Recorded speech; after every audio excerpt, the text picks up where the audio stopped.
Europe 1. Le grand débrief de Pascal Praud et vous. 12h54, on serait pas un peu en retard, monsieur Tessier? Un tout petit peu, mais nous sommes encore dans les temps. C'est l'information de la journée. Le parquet de Nanterre a requis un procès pour meurtre contre le policier qui a tiré sur Naël en juin 2023. La réaction dans notre émission sur Europe 1 de Rudy Mana, porte-parole du syndicat de police Alliance. On est scandalisé. Vous vous rendez compte, meurtre. Ça veut dire qu'on est en train de dire qu'un policier qui a pris son service le matin s'est levé avec l'intention de donner la mort. Un policier, quand il prend son service le matin, il veut protéger les concitoyens, il veut protéger sa vie face à la délinquance qui est devenue de plus en plus violente. Et dans la dépêche de l'AFP, l'agence France Presse fait un édito, disons les choses clairement. Elle parle de la mort du jeune Naël, comme je cite, d'une mort devenue symbole des violences policières. Comment l'AFP peut-elle écrire ces mots? Colère de Sébastien, au Standard d'Europe 1. Moi, ce qui me rend fou, c'est qu'on banalise ça en violence policière.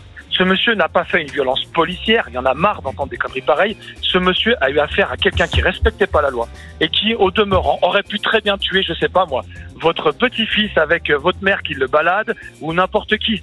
On peut pas entendre des choses comme ça.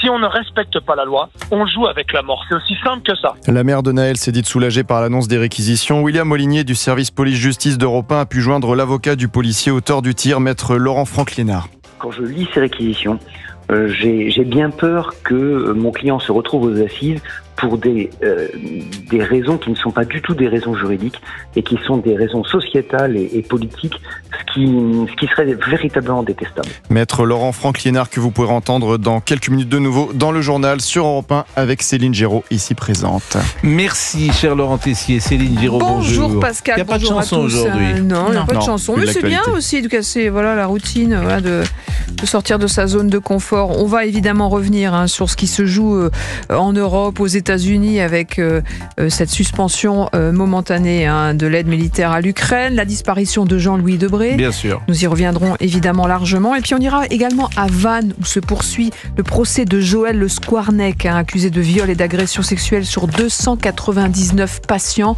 Après la personnalité, le parcours professionnel, comment pendant 30 ans a-t-il pu exercer dans différents hôpitaux du Grand Ouest? On va en parler.